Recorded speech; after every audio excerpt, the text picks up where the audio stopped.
Good morning student. तो आज हम कक्षा 10वीं के हिंदी विषय का 9 नंबर का पाठ रीढ़ की हड्डी, यह जो जगदीश चंद्र माथुर जी ने लिखा है यह देखेंगे। ये जो जगदीश चंद्र माथुर जी है, इनके परिचय में अगर हम देखेंगे तो यह एक वरिष्ठ साहित्यकार और संस्कृति के पुरुष थे। इनके आकाशवाणी में इन्होंने क्या किया था, आकाशवाणी में काम करते हुए हिंदी को लोकप्रिय बनाने में उन्होंने बड़ा योगदान दिया था, या उनका बड़ा महत्वपूर्ण योगदान था। और इसके साथ साथ यह एक प्रसिद्ध नाटककार के रूप में भी प्रतिष्ठित है, मतलब प्रसिद्ध थे। इनकी प्रमुख कृतियां हैं कोणार्क, पहला राजा, भोर का तारा, शारदिया आदि इनकी प्रमुख कृतियां हैं। और इस गद्य पाठ में रीढ़ की हड्डी, इस पाठ में उन्होंने जगदीश चंद्र माथुर जी ने स्त्री शिक्षा के महत्व को दिखाया है। स्त्री के जीवन में शिक्षा का कितना महत्व होता है। समाज के दकियानुसी मतलब जो बुरे विचार है, स्त्री शिक्षा के प्रति जो बुरे विचार है, उन विचारों पर प्रहार करते हुए लेखक ने नारी सम्मान को महत्व प्रदान किया है। तो देखो, यहाँ इस पाठ में बहुत सारे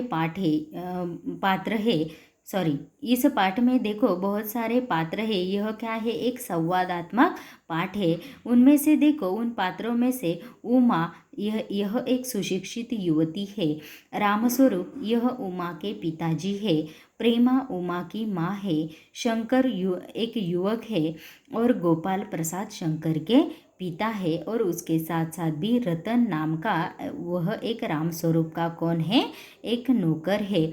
तो देखो, यहाँ पर एक कमरा है। अंदर के दरवाजे से आते हुए जिन महाशय की पीठ नजर आ रही थी, वह कौन थे, एक अधेड़ उम्र के आदमी थे, मतलब आधे उम्र के आदमी थे। एक तख्त को पकड़े हुए कमरे में आते हैं। तख्त मतलब एक लकड़ी का बनाया हुआ, जो वहाँ पर लकड़ी का बनाया हुआ होगा, तो वहाँ या उसे पकड़कर वह क्या कर रहे थे, कमरे में आते थे। तख्त का दूसरा सिरा उनके नौकर ने पकड़ा था। तख्त का दूसरा सिरा किसने पकड़ा था, उनके नौकर ने पकड़ा था।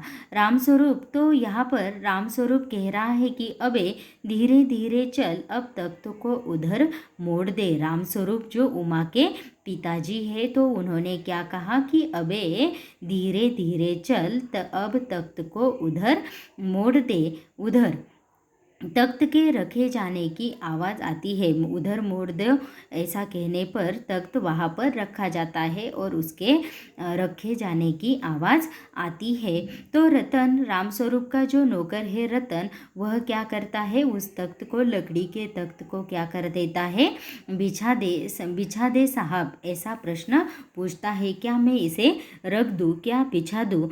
तो रामस्वरूप कहता है ज़रा तेज़ आवाज़ में, मतलब ज़रा गुस्से में या जोरों की आवाज़ में कहता है, और क्या करेगा, इसे बिछाएगा नहीं तो और क्या करेगा। परमात्मा के यहाँ अक्ल जब बट रही थी, तो तू क्या देर से पहुँचा था का। इस प्रकार वह उस रतन पर क्या कर रहे हैं, अपना गुस्सा निकाल रहे हैं। बिछा दूँ साहब, तो वह भी क्या कहता है कि बिछा दूँ साहब। और यह पसीना किस लिए बहाया है, मतलब वह कह रहा है कि मैं जब कह रहा हूँ कि यह तख्त बिछा दो, तो तुम क्या, तुम्हारी अक्ल कहाँ गई है। जब मैंने तुम्हें कहा है तो फिर भी तुम मुझे क्या कह रहे हो कि बिछा दूँ साहब। यह फिर भी बार बार तुम मुझे कह रहे हो, तो इसलिए यह पसीना किस लिए बहाया है, मतलब यह सारी बातें मैंने किस लिए की है। तो रतन क्या करता है, तख्त बिछाता है।